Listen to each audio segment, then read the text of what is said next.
et bon retour sur ma chaîne ou bienvenue si cette vidéo est la première que vous regardez. Aujourd'hui, je vais vous parler de l'histoire des pratiques soignantes. En effet, pour comprendre l'évolution du processus identitaire de l'infirmier dans le système de santé actuel, il importe que les étudiants puissent identifier les fondements culturels de la pratique soignante, l'approche de la maladie à travers les siècles, le rôle des femmes en matière de santé, l'évolution de la médecine de l'Antiquité à nos jours. Aussi, les étudiants pourront identifier les fondements humanistes, les valeurs morales et éthiques qui orientent les conduites professionnelles et sur lesquelles s'articule à ce jour la relation de soins. Alors vous êtes prêts? C'est parti!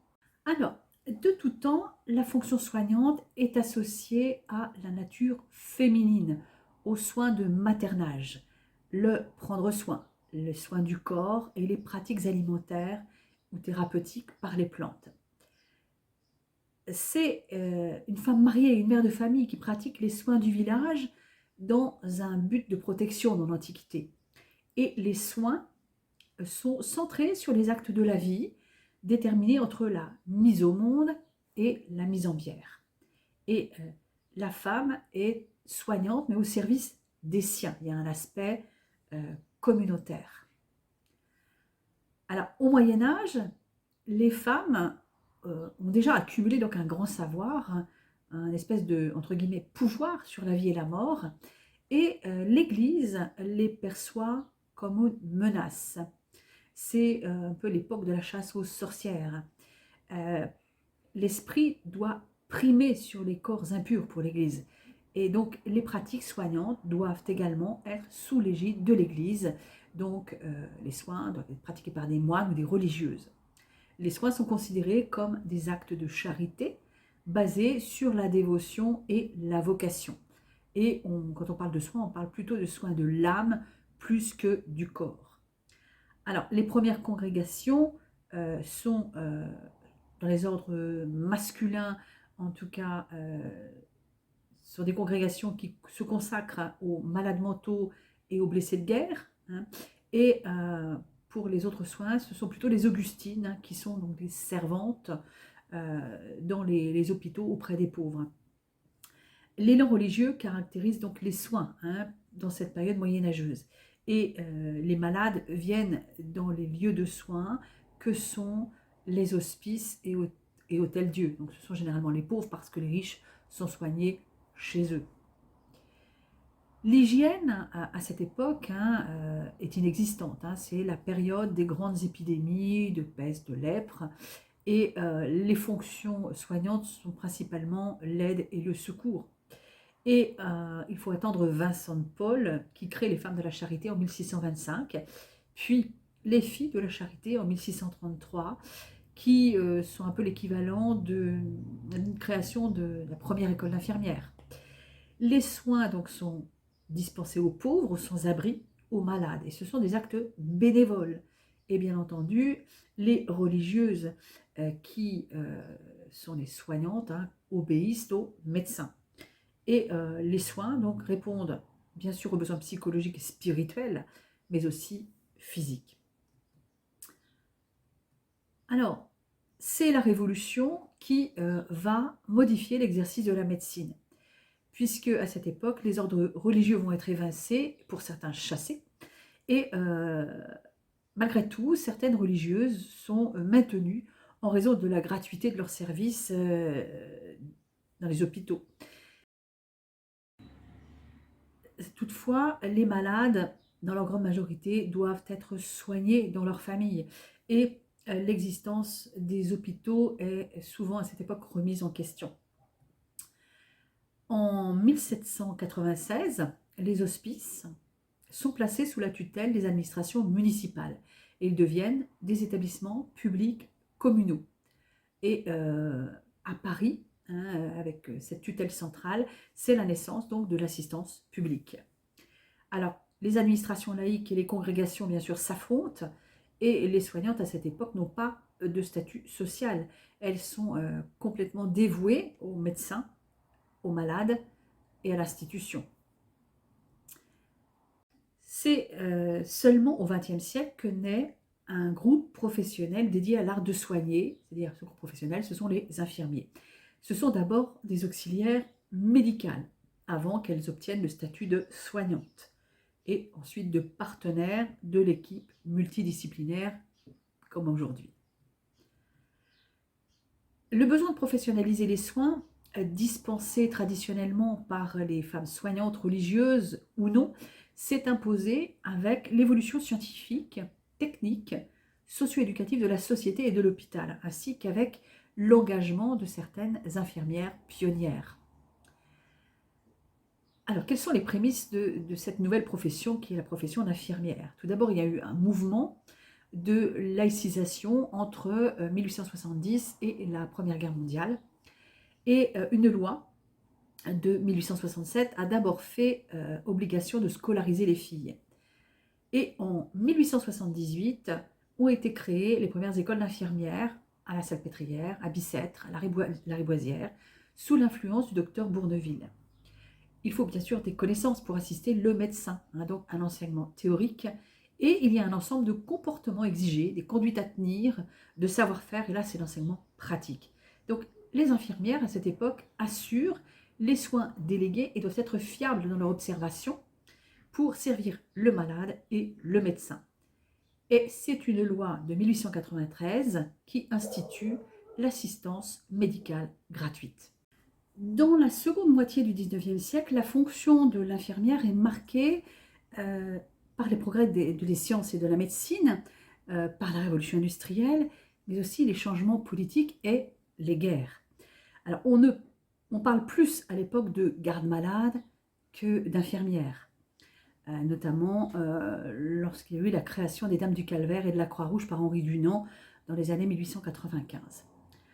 Alors, dans la profession coexistent des personnes d'origine modeste, peu instruites, et des gens issus de milieux plus instruits, souvent bénévoles. Et c'est la découverte de la médecine moderne et de l'hygiène par Pasteur, mais aussi l'engagement et l'enseignement de Florence Nightingale, infirmière anglaise, qui inspira Léonie Chaptal, infirmière, elle, française, qui vont un peu changer la donne. Parlons un petit peu de Florence Nightingale. Elle est née donc en 1820 dans une famille britannique et elle est décédée le 13 août 1910, donc à 90 ans. Elle est surnommée la Dame à la lampe et fut la pionnière des soins infirmiers modernes. Elle croyait que les infirmières devaient recevoir leur éducation dans des hôpitaux où on dispensait une formation médicale et que la formation devait comprendre de la théorie et de la pratique. C'est en cela qu'elle est une pionnière. Et enfin, la journée internationale des infirmières est célébrée le jour de son anniversaire, chaque année, le 12 mai. Alors, revenons donc aux prémices de cette nouvelle profession qui est la profession d'infirmière, puisqu'en 1899 est créée une instance internationale représentative, le Conseil international des infirmières. C'est en 1901 que le docteur Hamilton, qui est une femme, définit un modèle d'infirmière dans une thèse qu'elle soutient en 1900. Cette thèse s'intitule « Savoir médical et savoir infirmier différents ». Elle fait la promotion du modèle défendu par Florence Nightingale, à savoir que des formations solides sont nécessaires et effectivement, des formations solides se mettent en place par une circulaire de 1902 en France où l'infirmière est identifiée comme une collaboratrice disciplinée. Et c'est donc le développement des écoles publiques en parallèle aux écoles privées. Alors, en 1902, la circulaire numéro 7043, relative entre autres à la création d'écoles d'infirmières, annonce une formation gratuite contre un engagement de quelques années. Alors, cette formation, à l'époque, s'effectue en 2 ans, 1 an d'études, puis 1 an de stage rémunéré. Alors, en 1904, c'est donc un personnel laïque qui se substitue donc aux religieuses, mais bien entendu, ça s'est fait dans la durée, puisque les religieuses vont perdurer encore de nombreuses années. En tout cas, ce personnel laïque est pas ou peu instruit, de moralité à l'époque souvent douteuse, et ce personnel est appelé donc dans les hôpitaux de Paris personnel inférieur, subalterne ou infirmier. C'est dire à l'époque la considération qu'on pouvait avoir pour ce personnel. Les premiers cours à l'intention donc de ce personnel sont donnés par le docteur Désiré Magloire Bourneville, mais en fait sont peu adaptés. Alors avec la loi de 1905, qui est la loi de séparation de l'Église et de l'État, il y a bien entendu une extension du mouvement de laïcisation des hôpitaux qui font des soins un droit pour tous et qui suppose l'obligation d'un corps professionnel spécifique et compétent, donc autre que les religieuses. En 1922, dans le contexte de l'après-guerre, après la Première Guerre mondiale, donc avec les nouveaux besoins sanitaires et sociaux et les programmes médicaux, est votée la première qualification des infirmières diplômées de l'État français, avec le brevet de capacité d'infirmière professionnelle. La période entre 1920 et 1968, dirons-nous, est marquée donc, par la création des services d'hygiène et de protection sociale et la mise en place d'instances représentatives de la profession, ainsi que la sortie des premières publications. Le métier devient à cette époque une profession reconnue et acquiert une existence sociale grâce à Léonie Chaptal. Et le métier suit le développement de la science médicale, mais l'image de l'infirmière reste celle d'une femme dévouée et disponible, comme l'étaient les religieuses, la dévotion, la disponibilité, la vocation. Alors, Léonie Chaptal crée en 1924 l'ANIDEF, l'Association nationale des infirmières diplômées de l'État français, et publie en 1923 le premier journal professionnel, L'Infirmière française. Alors, Léonie Chaptal, elle est née en 1873, elle était diplômée donc à 26 ans. Elle était donc infirmière hospitalière des hôpitaux parisiens et elle a eu pour souci de venir en aide à la population pauvre, notamment du quartier de Plaisance, dans le 14e arrondissement, et de lutter contre les inégalités sociales et les fléaux de l'époque, à savoir la tuberculose, les maladies vénériennes, la mortalité infantile et l'alcoolisme.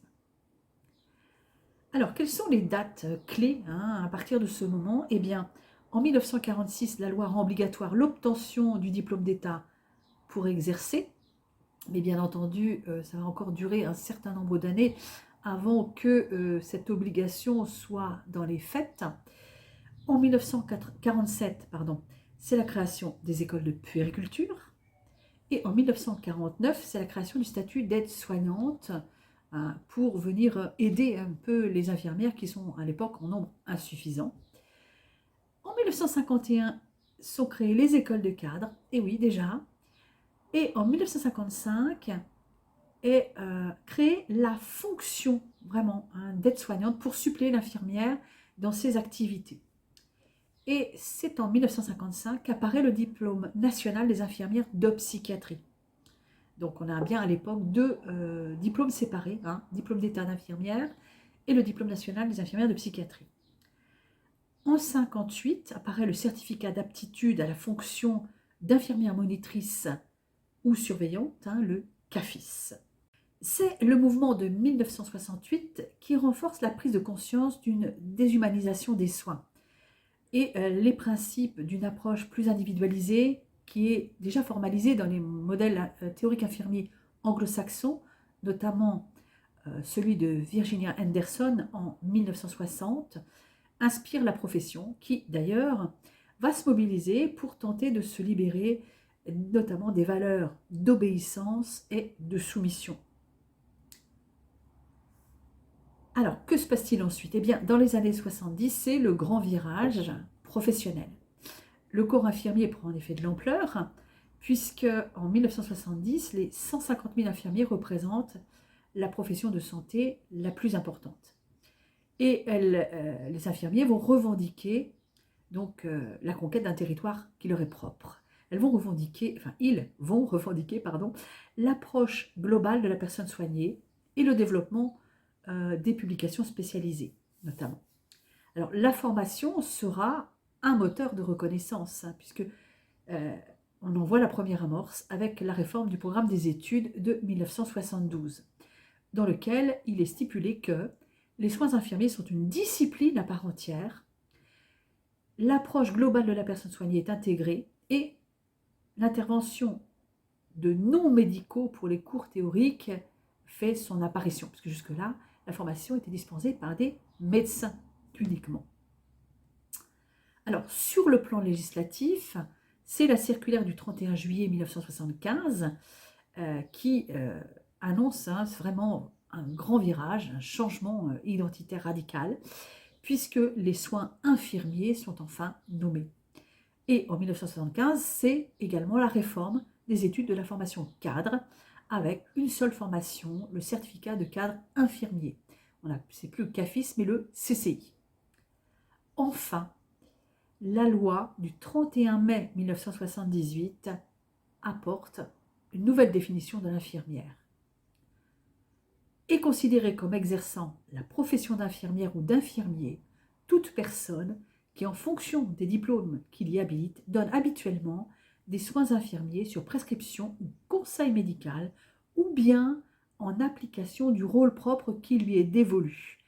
Apparaît le rôle propre infirmier. En outre, l'infirmière ou l'infirmier participe à différentes actions, notamment en matière de formation ou d'encadrement. C'est la reconnaissance du rôle propre et l'ouverture du champ de responsabilité.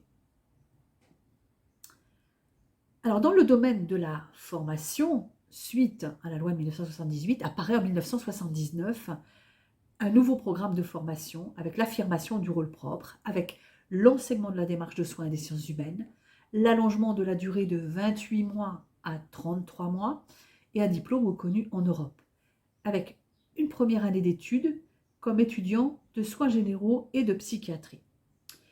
Et sur le plan vestimentaire, les années 70 marquent aussi la fin de la longue blouse blanche, de la coiffe et du tablier. C'est la révolution avec l'apparition de la tunique et du pantalon. Alors, dans les années 80, c'est vraiment l'émergence du service infirmier. Ce service infirmier se formalise au sein des hôpitaux et le dossier de soins apparaît, le dossier de soins infirmier bien sûr, apparaît en 1985 avec l'analyse des pratiques et des plans d'amélioration qui se multiplient. Sur le plan législatif, ça se traduit par la loi du 12 juillet 1980 relative à l'exercice de la profession et qui définit les conditions du libre-échange des infirmiers en Europe et l'organisation des instances professionnelles de contrôle. Puis apparaissent les décrets de 81 et de 1984, 17 juillet 1984, relatifs aux actes professionnels infirmiers, les premiers décrets de compétences. Et enfin, en 1987, le niveau d'accès des études s'élève puisque le baccalauréat est exigé. Ça ne l'était pas auparavant. Le baccalauréat permettait, avant la loi de 1978, d'entrer directement en fait à l'école d'infirmière sans concours. Mais à partir de 1987, eh bien, il est exigé, mais le concours est aussi obligatoire. Alors, le contexte de travail se modifie aussi dans les années 80, puisque les conditions d'exercice vont être modifiées, puisque l'hôpital devient une entreprise. Alors, c'est siège, bien entendu, de l'accroissement de la charge de travail et aussi le signe de l'hyperspécialisation médicale, avec peu de place pour le relationnel et dépersonnalisation des soins, malheureusement.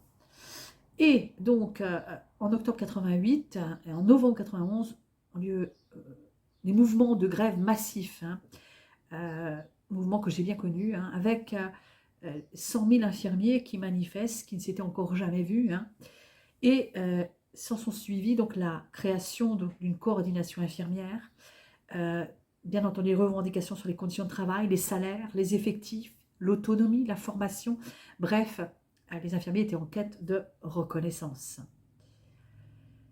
Bien entendu, avec les années 90, les difficultés économiques du système de santé se sont accentuées et est arrivée la loi du 31 juillet 1991 portant réforme hospitalière avec la rationalisation des moyens, la création des agences de contrôle pour l'évaluation de la qualité et de la sécurité des soins, la création des services de soins infirmiers et de la commission de soins infirmiers.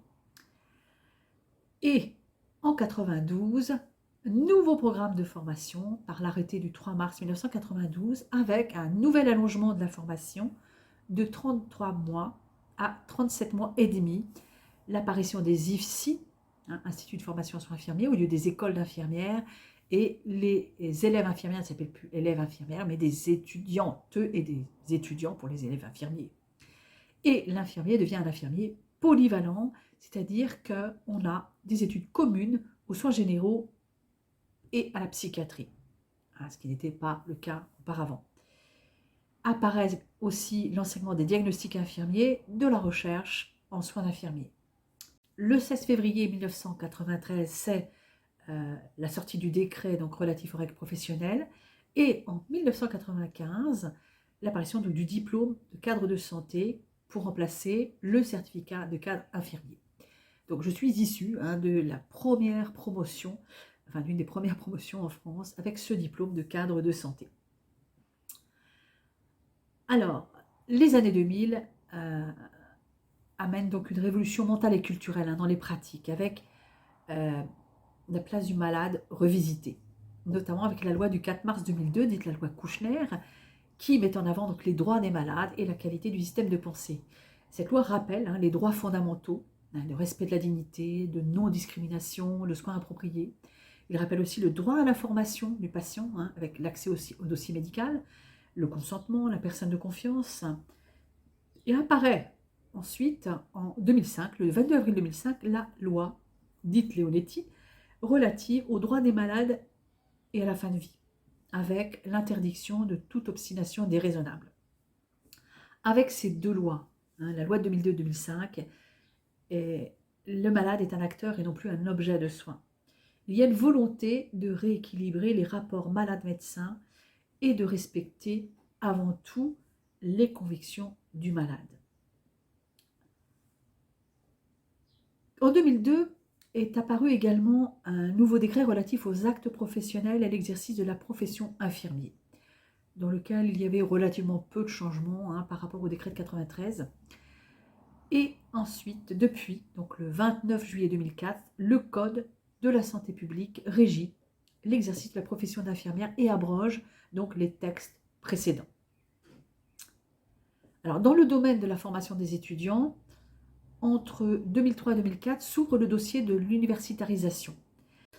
Et en 2005 sont signés les accords de Bologne qui uniformisent les diplômes et les formations, qui visent à l'uniformisation des diplômes et des formations en Europe.